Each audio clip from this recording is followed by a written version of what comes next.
존경하는 이하경 부의장님과 선배 동료 의원 여러분, 진보당 원내대표를 맡고 있는 울산북구의 윤종호 의원입니다. 이재명 정부 100일이 지났습니다. 대한민국은 지금 윤석열을 비롯한 내란 세력을 발본색원하여 처벌하고 새로운 사회 대격으로 나아가고 있습니다. 대외적으로는 미국발 간세 압력이 휘몰아치고 있으며 세계는 새로운 질서와 체제를 맞이하고 있습니다. 이러한 점에 대한민국의 국익을 지키면서 국민의 안전을 보장하기 위한 외교 안보 정책을 수립해 나가는 것은 매우 중요한 과제입니다. 특히 미 트럼프 행정부가 주도한 현대차 LG 엔솔 배터리 공장에서의 한국 노동자 구금 사태는 대한민국이 처한 외교적 현실을 단적으로 보여주었습니다. 이에 이재명 정부는 국익을 지키고 주권 국가로서 당당한 외교 관계를 수립해야 한다고 생각하며 먼저 총리님께 질의를 드리도록 하겠습니다.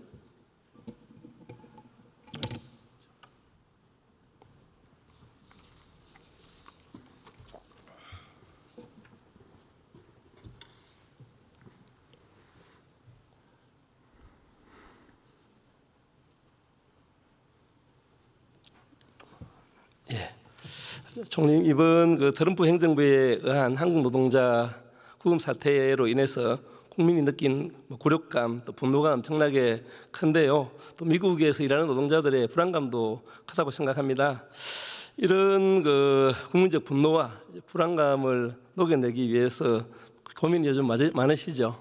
네, 그렇습니다. 예, 저는 미 국무부 부장관의 유감 표명으로 은근슬쩍 넘어갈 문제가 저는 아니라고 생각합니다. 혹 이 트럼프 대통령이나 미국 정부에게 사과나 또 재발 방지에 대한 약속을 공식적으로나 비공식적으로나 요구한 게 있습니까?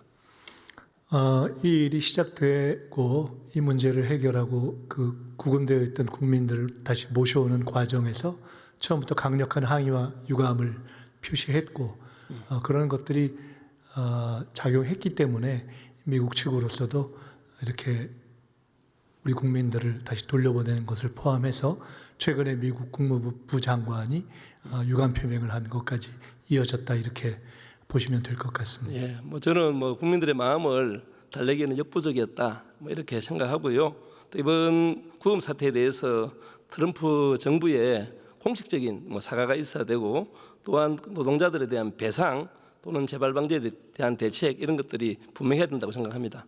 네, 국민들께서 느끼셨을 당혹감, 네. 불안함, 네. 한미 동맹의 안정성에 대한 앞으로의 보완의 필요 이런 것들에 대해서 너무 당연한 그런 느낌들이실 거다 생각을 하고 깊이 공감합니다. 예.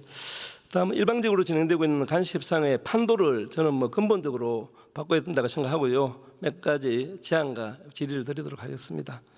지금 미국은 한국산 완성차와 부품에 지금도 25% 관세를 부과하고 있지 않습니까? 러트닝 미 상무장관은 관세 협상에 사인을 하든지 아니면 관세 25%를 계속 내라고 협박을 하고 있습니다. 제가 볼 때는 날강도나 다름없는 관세 인상 요구이고 또 이렇게 투자 요구라고 저는 생각합니다. 제 첫 번째 제안은 이렇게 미국이 요구하는 일방적인 투자 방식에는 절대로 동의할 수 없다는 것을 분명히 보여줘야 된다고 생각하거든요. 미국 싱크탱크 경제연구정책연구센터 선임 경제학자인 딘 베이커는 한국 정부가 관세를 낮추기에 미국에 3,500달러를 내는 대신 그 돈으로 피해를 보게 될 한국 노동자와 기업을 지원하는 게 더 낫다 이런 주장을 했는데요. 이런 주장에 대해서 어떻게 생각하십니까? 저희도 저 주장을 받고요. 저런 주장을 포함해서 저런 입장 등이 많이 표명되는 것이 저희들이 앞으로 치열한 줄다리기 협상을 하는데도 일정하게 긍정적인 근거로 작용할 것이다 이렇게 보고 있습니다. 하여튼 국익을 지키기 위한 간세 협상을 위해서는 대미 투자를 철회를 하고 또 간세 협상에서는 서명을 하면 안 된다 이런 주장도 커지고 있는데 여기에 대해서 정부는 어떤 대책을 가지고 계십니까? 우선 대통령께서 누차 처음부터 말씀하셨지만 국익 중심으로 하겠다. 네. 그리고 국익에 해가 된다고 생각하면 절대 서명하지 않겠다. 그리고 국익 중심으로 끝까지 아주 치열한 줄다리기를 하겠다. 뭐 이런 세 가지 입장의 기조를 누차 밝혀오셨습니다. 결국 길고 짧은 것은 대봐야 하는 것이고 또 미국과 우리 대한민국 사이에 큰 어떤 나라의 크기나 국력의 차이가 있다는 것은 다 알고 있지만 네. 여러 가지를 종합해서 저희들이 한편으로는 그 길을 잘 모으고 한편으로는 전략을 잘 구사하겠습니다. 하여튼 신중하게 추진해 주실 걸 당부드리고 두 번째 제안을 좀 드리겠습니다. 지금 한국 기업이 미국 내에 짓고 있는 공장만 해도 22곳 이상이 되고 투자금만 140조 이상이 되는 것으로 알고 있습니다. 그럼에도 불구하고 미국 국경 문제 총책임자인 톤 호머는 조지아주 같은 대규모 기업이 있는 곳에는 훨씬 더 많이 이민 단속을 하겠다 이렇게 이야기하고 있는데요. 저는 우리 국민들의 안전이 저는 최우선이라고 생각합니다. 한국인 노동자들의 안전을 위해서라면 선제적으로 전면 철수 이런 요구들도 많이 있습니다. 혹시 검토하신 적이 있습니까? 뭐 저렇게까지는 아니지만 실제로 이번 사태 이후에 이런 상황이 재발할 수 있는 방식으로의 어떤 입국이라든가 미국 내에서의 공장 관련한 활동을 하는 것은 현실적으로 어렵지 않겠습니까? 그렇죠. 예, 그것을 저희들이 알고 있고 기업들도 알고 있고 미국도 그것을 보면서 향후 한국과의 협력이라든가 투자 문제를 논의해야 되기 때문에 저 문제에 대해서는 뭐 선제적인 철수 이런 문제를 떠나서도 이런 방식으로 이런 상태로는 지속하기가 어렵다는 것을 서로 알고 있다고 생각합니다. 예, 하여튼 미국이 이렇게 무리한 투자를 요구하고 또 한편으로 노동자들을 구금하고 또 안전이 위협된다 그러면 이런 나라에 왜 투자를 해야 되느냐? 상식적인 우리 경제 논리에서는 투자할 이유가 없다고 생각합니다. 저는 전면 철수할 수도 있다. 이런 것들을 좀 보여줘야지 미국도 정신을 차리지 않을까 생각합니다. 예, 세 번째 제안 말씀드리겠습니다. 이번 사태로 공사가 상당 부분 지연될 것으로 예상되고 있죠. 예, 이로 인한 추가 비용이 발생하고 또 노동자들이 불안해지기도 하고 또 이런 한국들의 기업들의 피해가 점점 커지고 있는데요. 이런 피해 규모가 지금 파악되고 있습니까? 아직은 지금 계속 관계 부처에서 추산을 하고 있지만 예. 이게 시기가 얼마 될지 이런 등등이 있기 때문에 저는 이 피해 규모가 파악된다고 하면은 미국에 손해배상 청구라도 해야 된다고 생각하거든요. 그래야 다시는 이런 일이 일어나지 않겠습니까? 이런 부분에 대해서도 좀 검토를 해주시길 바라겠습니다. 하나 더 붙이자면은 트럼프 대통령이 전문가들을 불러들여서 우리 국민들을 훈련해야 한다 하면서 우리나라가 피땀으로 축적해온 자본이나 기술 인력을 다 데리고 되라고 하는데 이런 향후의 기술 유출이 상당히 우려됩니다. 이런 부분에 대해서 어떻게 생각하십니까? 저희 기업들의 활동 자체를 위해서도 현지에 그런 숙련된 노동자들이 가서 일하는 것 또는 교육을 하는 것은 필요합니다. 그렇지만은 지금 말씀하신 그런 기술 유출의 우려가 없도록 그건 저희들이 잘 챙기겠습니다. 네, 하여튼 미국의 무리한 요구에 계속 끌려갈 것이 아니라 좀 국익을 위해서 좀 당당하게 좀 맞섰으면 좋겠다 이런 말씀을 좀 드리겠습니다. 예, 다음 우리 통일부 장관님 잠깐 모시겠습니다.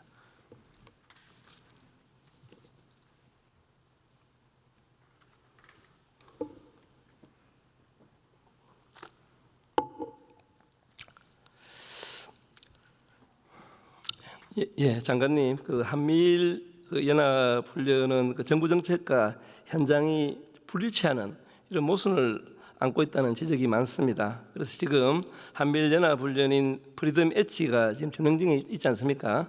365일 중에 한미 연합 훈련이 거의 280일 이렇게 진행되고 있는데요. 자료를 한번 보여주시죠. 문재인 정부 첫 해인 2017년에는 117회였는데 윤석열 정부 마지막 해에는 340회로 무려 3배가 늘었습니다.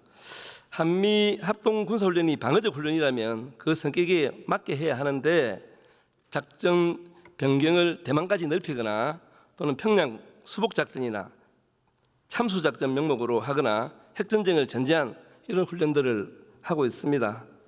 이런 부분에 대해서 어떻게 생각하십니까? 말씀하신 자유의 칼 프리덤 엣지 훈련은 한미일 연합군사 훈련인데요. 2023년 8월 윤석열, 기시다, 바이든 3자 정상회담에 의해서 그 결과물로 탄생한 것입니다. 그런데 한미일 군사 훈련은 그 결과로서 중러 군사연합훈련을 부르게 되고 동북아에서 긴장을 격화시키는 그런 부정적 요소가 있습니다. 이것을 충분히 감안할 필요가 있다고 봅니다. 그리고 윤석열 정부의 그러한 군사 대결적 노선, 한미일 군사 연합훈련으로 가는 노선에 대해서 이재명 정부는 그 노선을 정책 노선을 그대로 이어받는 입장이 아니다 하는 말씀을 드리겠습니다. 예, 어떤 그런 노선을 이어받지 않고 새로운 어떤 전략을 잘 수립해 주시길 당부드리겠습니다. 지금 통일부 예산 중에서도 개성공단과의 어떤 협력 사업 이런 것들의 재개를 위해서 전보다 예산이 거의 3배까지 늘었거든요. 근데 이렇게 적대적 훈련이 막 진행되고 있는데 예산 집행이 가능하시겠습니까? 준비는 필요하다고 생각합니다. 2016년 2월 10일 박근혜 정부에서 느닷없이 취한 개성공단 폐쇄 조치는 지금 생각해도 가슴 아픈 일이었고 자해 행위였습니다. 네. 만일 개성공단이 다치지 않고 계속됐더라면 아마 남북 관계의 지형은 달라졌으리라고 상상해 봅니다. 그래서 다시 남북 관계가 회복되고 교류 협력이 진행된다면 금강산 관광 재개와 개성공단의 재가동은 가장 필수적이고 가장 핵심적인 우리 교류 협력 사업으로 선추진돼야 한다고 생각합니다. 네, 저도 너무 동감이고 빠른 시간 안에 또 금강산 관광도 재개되고 또 개성도 빨리 가동되어서 지금 엄청나게 기업인들이 고통받고 있지 않습니까? 그분들의 한을 좀 풀어줬으면 좋겠습니다. 핵심은 미국의 제재 그리고 유엔의 제재인데요. 그런 측면에서 북미 대화, 북미 정상회담의 성사가 무엇보다도 필요한 일이다. 정부로서는 적극적으로 지지하고 지원하는 입장이라는 말씀을 드립니다. 예, 하여튼 좋은 생각이시고요. 일단 교착 상태에 빠져 있는 남북 관계를 위해서라도 또 접경 지역 안전 또 위기 관리를 위해서라도 한미연합 군사 훈련 이거 지금 중단해야 된다 이런 요구들이 많습니다. 이 부분에 대해서는 어떻게 생각하십니까? 예, 한미연합훈련은 한반도의 평화와 안정을 위한 목적입니다. 그러나 트럼프 대통령이 1차 일기 때 싱가포르에서 한 얘기대로 너무 공격적이다, 도발적이다 하는 측면이 분명히 있습니다. 네. 이 부분에 대한 고려도 있어야 한다고 생각합니다. 예. 하여튼 이재명 대통령 취임 이후에 대북전단 살표를 구제하고 또 대북 학생기 방송도 중단했지 않습니까? 그날 밤 너무 편안하게 잘 잤다, 행복하다 이런 주민들의 반응들이 있습니다. 이런 일들이 자주 일어났으면 좋겠죠. 예, 접경 지역 주민들이 지난 1년 동안 밤마다 겪었던 고통스러운 그런 기억을 씻어드린 것은 새 정부가 잘한 일 중에 하나라고 생각합니다. 오늘도 뉴스에 대북 전단 단체들을 적극적으로 만나서 전단 살포가 줄었다 이런 언론 보도도 있었습니다. 매우 다행이고요. 하여튼 주민들 걱정도 들어주고 위기 관리를 위한 적극적인 조치라는 점에서 저는 높이 이렇게 평가를 합니다. 하여튼 그런데 윤석열 정권에서 시작된 군사 분계선 5km 이내에서의 어떤 훈련장에서 포사기 훈련 이런 부분들이 계속되고 있습니다. 지금 최소한 5km 이내에서만이라도 하루빨리 이런 군사 훈련을 중단해야 되지 않겠습니까? 통일부 입장에서는 9.19 군사 합의의 핵심인 지상 5km, 해상 20km 내에서의 실사격 훈련, 사격 훈련과 실기동 훈련을 중지하고 있는 긴장 완화 조치, 이것은 하루속히 복원되는 것이 맞다 이렇게 생각합니다. 그러면 복원되는 게 맞다 생각하지 마시고 실천으로 빨리 지금 복원될 수 있도록 노력해 주시길 당부드리겠습니다. 유관 부처들과 협의하고 있습니다. 네, 감사합니다. 총님 한 번만 더 나오십시오.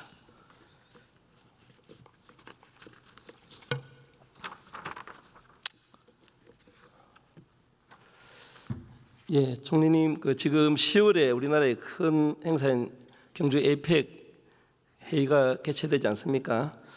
그런데도 10월에도 지금 대규모 군사훈련이 예정되어 있습니다. 다음 에이펙 개최국이 중국이기 때문에 또 시진핑 국가주석도 오실 수 있는 가능성이 매우 높고요. 에이펙 간다고 또 주요국 사람들 다 불러 모았는데 손님 모셔놓고 그 앞에 바로 대규모 군사훈련을 하는 것은 저는 자칫 에이펙이 실패로 돌아가지 않을까 매우 걱정을 하고 있습니다. 이런 에이펙 성공을 위해서라도 10월에 예정인 군사훈련 최소한 최소화하거나 좀 중단해야 된다고 생각하는데 어떻게 생각하십니까?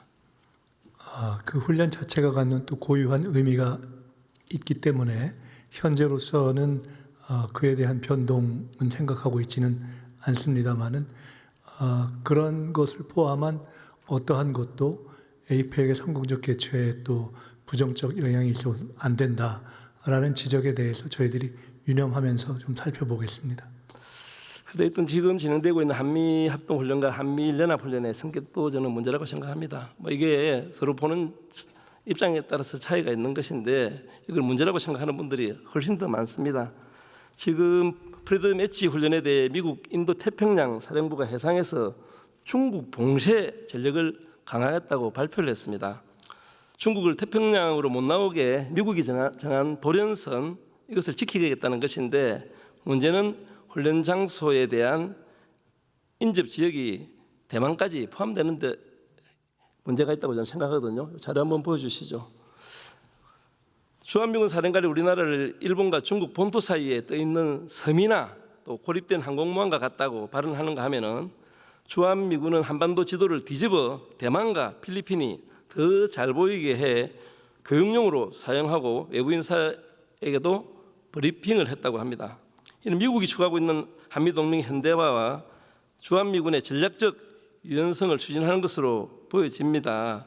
주한미군이 대만 문제에 대응하는 훈련을 하는 것은 한미 상호 방위조약 위반이 될 가능성이 매우 높다. 이런 견해들이 많습니다. 여기에 대해서 총리님은 어떻게 생각하십니까? 말씀 주시는 취지는 충분히 잘 알고 있습니다. 과거부터 우리 정부는 우리 국민의 합의나 의사에 반해서 우리가 한반도 외 지역 분쟁에 관여되거나 하는 일은 없도록 한다는 원칙을 가지고 있고 한미동맹도 한반도의 평화를 중심으로 해서 이루어져야 된다는 생각을 일관되게 가지고 있습니다. 예, 연관해서 좀 더 묻자면 이재명 대통령께서 한미 정상회담을 앞두고는 전략적 유연성은 쉽게 동의할 문제라고 이야기했습니다. 그런데 정상회담 이후에는 또 좀 다른 입장을 내놓으셨는데요. 한미동맹 현대화에 대해서 총리님의 입장은 어떻습니까? 한미동맹 현대화도 여러 측면이 있지 않습니까? 네. 전자권 문제를 포함해서 네. 군비 문제를 포함해서 등등.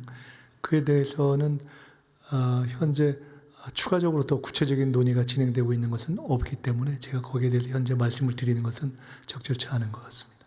했던 우리 국민들이 동맹도 아닌 일본과 함께 한미일 군사합동 훈련을 한다 이런 부분에 대해서 사실 매우 우려하고 있기 때문에 저는 즉각 중단하는 것이 맞다 이런 주장을 드리겠습니다. 총리님께 시간 남아서 조금만 더 다른 현안 몇 가지만 질의드리겠습니다. 먼저 차별금지법 제정인데요. 윤석열 일당의 내란을 진압한 근본적인 힘은 강장에 모인 시민들의 연대의 힘, 비세혁명이라고 저는 생각합니다.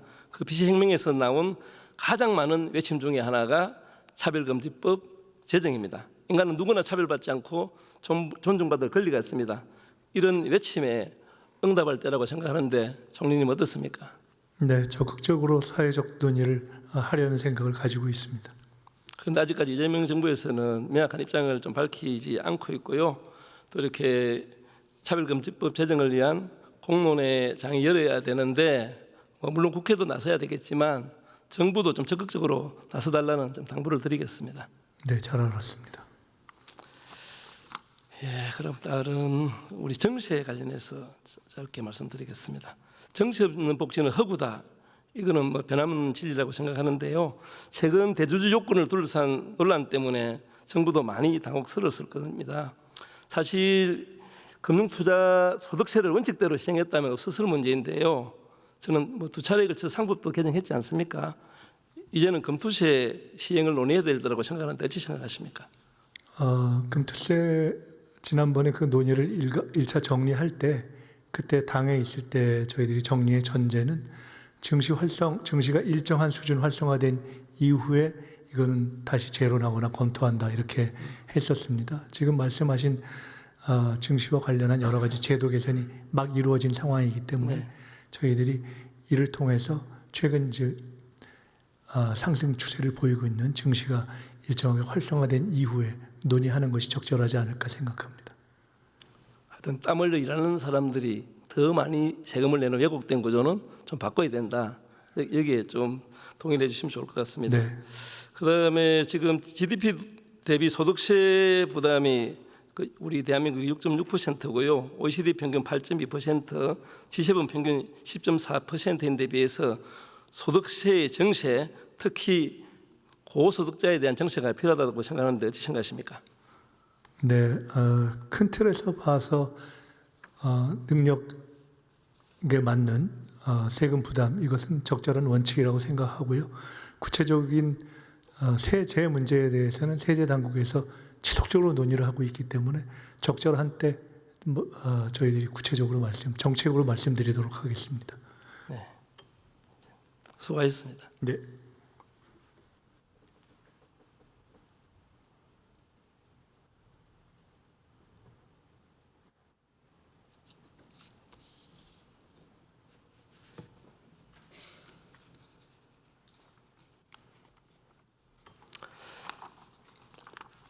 존경하는 국민 여러분, 그리고 성배 동료원 여러분, 오늘 이 자리를 통해 분명히 말씀드리겠습니다. 우리나라의 외교안보 정책에 있어 국익을 해치고 국민의 안전을 위협하는 어떤 행위도 용납하지 않겠다는 원칙을 세워야 한다. 나라를 극복하고 민주주의를 구한 위대한 국민을 믿고 여러당당하게 나아가야 한다. 국익을 지키는 주권 국가의 길을 확고히 열어갈 것을 강력히 촉구하며 진보당도 함께하겠습니다. 감사합니다.